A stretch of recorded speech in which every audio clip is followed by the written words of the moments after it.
please. Do you see all those people out front? Who do you think they're here for? Welcome to Watch Mojo. And today we're counting down our picks for the most atrocious, unimaginative, and downright unwatchable selections cinema had to offer in 2024. This has to happen now. Don't judge me.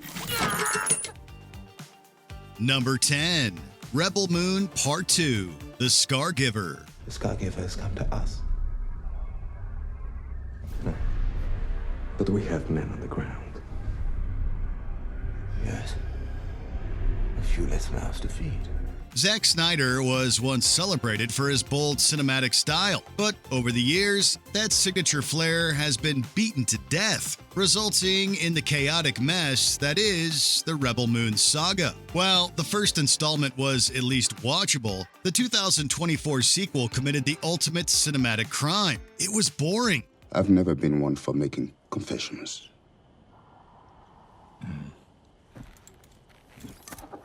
Now, we know what each of us must do. You're all here because I want you to know who the hell you're fighting with. The actors seemed barely invested, and the cringy, exposition-filled dialogue is enough to make your ears bleed. Sure, Snyder's director's cut was a slight improvement, but if you need a post-release fix every time you put out a movie, then you might want to rethink your approach. Packed with slow motion, lazy writing, and gratuitous violence, this sci-fi epic may be full of death, but it's solely lacking in life. Do not speak of me when you speak of honor and bravery. I've lied to you. To all of you. Number 9, Reagan. And so we must be vigilant and make ourselves aware of others that may seek to use our platform, to use us for their own purposes. Biopics are a surefire way to generate Oscar buzz, but only when done right. Needless to say, this portrayal of Ronald Reagan falls far below that standard. While every great figure has flaws, Reagan glosses over those of its subject entirely, opting instead for a sanitized, one-dimensional hero worship. Well, if you think that got their undies in a wad, you just wait.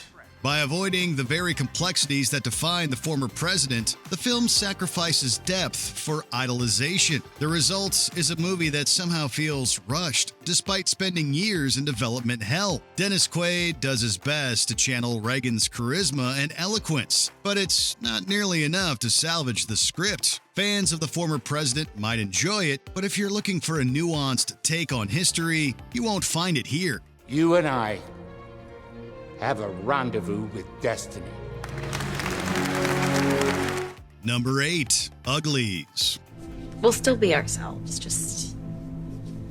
we'll just be better. There aren't a lot of beautiful things to say about this dystopian young adult adaptation. Arriving long after the peak of the young adult craze, Uglies transports us to a world where everyone undergoes life-changing cosmetic surgery at the age of 16 to achieve physical perfection. For a film that supposedly champions the value of living authentically, Uglies is one of the most derivative and artificial experiences you would ever endure. Wait, you set the fires?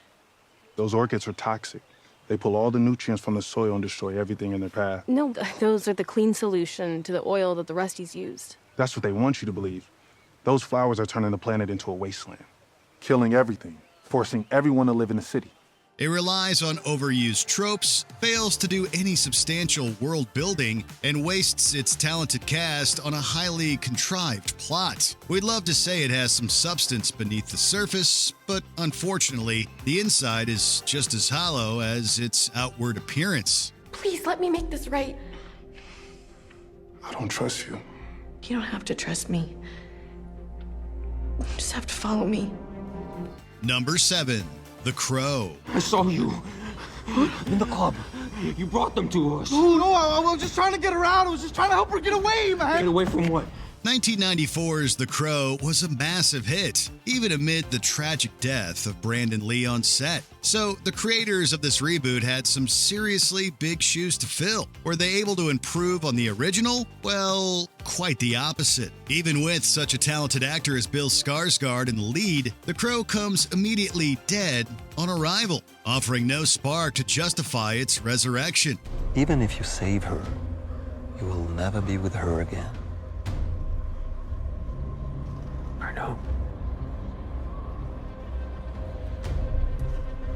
Now let me do this. The emotional punch of the original is missing, and the two leads, Skarsgård and singer FKA Twigs, have as much chemistry as oil and water. While there are some interesting stylistic choices, there's nothing that would make you choose this version over the original. Simply put, the crow should have been left to rest in peace.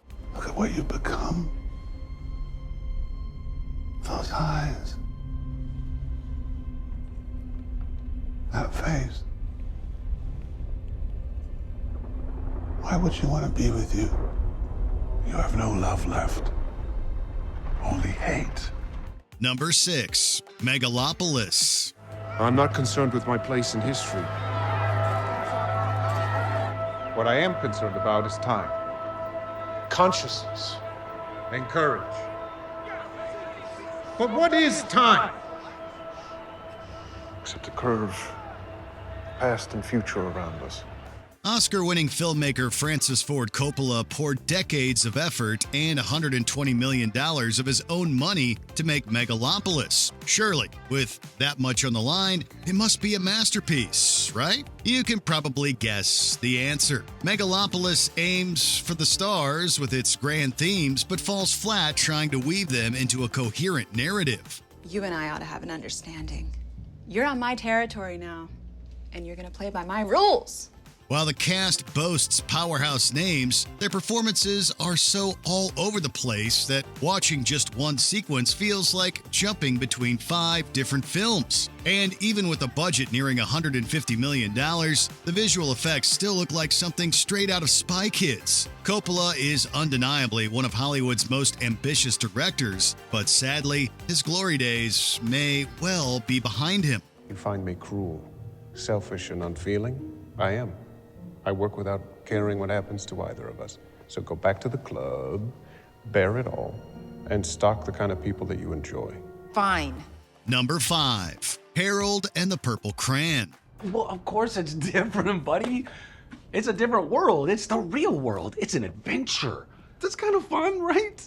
This 2024 mix of live action and animation reimagines the beloved 1955 children's book by turning the titular Harold into an adult man played by Zachary Levi. Armed with his magical crayon, Harold draws himself a door into the real world, only to find it odd and confusing. Perhaps the only thing that can rival Harold's confusion is ours, and how utterly uninspired and lifeless this adaptation is. For a story that celebrates the power of imagination, Harold and the Purple Crayon fails at being imaginative. Enjoy!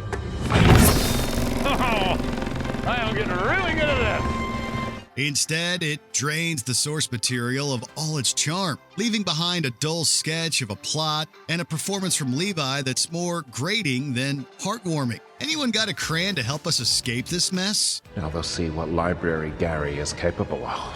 Oh, Gary, that's not what the crayon is for. You're supposed to use it to make people happy. Number 4. Argylle. What you wrote in your new manuscript actually happened, but it wasn't Argylle. It was me. Some movies seem like brilliant ideas on paper, but end up translating horribly on screen. Argylle is one such film. The spy caper follows a reclusive author who realizes that her fictional spy novel mirrors a real covert operation. It's a fantastic premise, especially with Matthew Vaughn, the visionary director behind the Kingsman franchise, at the helm. However, in an attempt to spoof the spy genre, Argylle fumbles the punchline and becomes the butt of its own joke. Why are we here? Because, Ellie Conway, it's time for you to meet the real Agent Argylle. Vaughn would have done well to embrace the less is more mantra, as each over-the-top twist and silly trope only dragged the film further downhill. By the end, the only thing that has been successfully stolen is your time, and maybe your dignity for sitting through it. Wanna dance? Oh, man. I thought you'd never ask. Number 3. Joker Folie, Deux. I never saw that side of you. Maybe you weren't looking. Maybe no one was. Because nobody knew I existed. But look around, look at all these people. Everyone outside, These cameras. Who do you think they see, Mr. Puddles? 2009's Joker redefined the comic book movie genre, raking in over $1 billion and earning Joaquin Phoenix an Oscar. Naturally, expectations were sky high for the sequel, especially with Lady Gaga joining the cast. But whatever fans envisioned was thrown out the window for a chaotic mishmash of genres that felt more like a bloated epilogue than a proper movie. Chasing around this $1 million chicken coop. I'm rubbing elbows with the cream of the crop. Ever since there ain't no room at the top. Instead of building on the original, director Todd Phillips crammed a courtroom drama, jukebox musical, twisted romance, and social satire into one overstuffed script. Unsurprisingly, Joker Folie collapsed under its own weight. Fans were outraged, producers bled millions, but if it helps deter studios from such lazy cash grabs in the future, we'll count that as a small victory. They don't care as long as there is it just a fool, as foolish as he can be. Number 2, Borderlands. Look, this has been a really long day. Can we just skip to, I don't know, whatever this is? Adapting video games for the big screen is a notoriously difficult task. Borderlands fans who were hoping that the 2024 film adaptation would break the curse were left sorely disappointed. Borderlands is a wannabe Guardians of the Galaxy with nowhere near as much wit or heart. Where Guardians excelled with sharp humor and stunning visuals, Borderlands is chock full of cringe-worthy dialogue, paper-thin characters, and zany action sequences that grow tiring rather quickly. What are you doing? I needed guidance. So you asked for it, Tannis. Ask. Move. Behind the scenes, the film reportedly endured multiple writers, post-production chaos, and even reshoots with a different director, all of which are painfully evident in the final cut. Considering its cast of Oscar-winning talent, we wonder if any of them actually read the script before signing on. But you're prepared to take that risk? Well, we have no choice. Either we take her, or Atlas does. There is no salvation without sacrifice. Before we unveil our top pick, here are a few honorable mentions. Or in this case, dishonorable mentions. Miller's Girl. This creepy erotic thriller would have been uncomfortable even 20 years ago. Miller is public enemy #1 with the censors. I'm not even approved to teach him. So it will be like a controversial choice. If it's not controversial, it's not interesting. Pool Man. Chris Pine's directorial debut shows he's better before the camera than behind it. I need your help taking him down. Yes. Yes, yes. Like, whoa, like undercover? Yes. I'm not really trained. Can I get back to you? Night Swim. Barely enough of a plot here to fill a kiddie pool. There's something wrong with that pool. Eve, there's nothing wrong with the pool. The pool's fine. The pool's the greatest thing to ever happen to me. The Strangers, Chapter 1. Sometimes it's best to let sleeping dogs lie, and beloved horror films lie. Is Tamara here? No. I think you have the wrong home. Lift. Even die-hard Kevin Hart fans won't find this formulaic heist film funny. They really love you. I mean, what's not to love?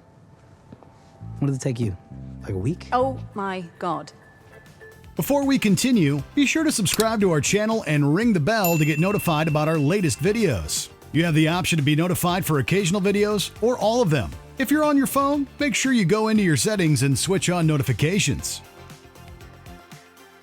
Number 1, Madam Web.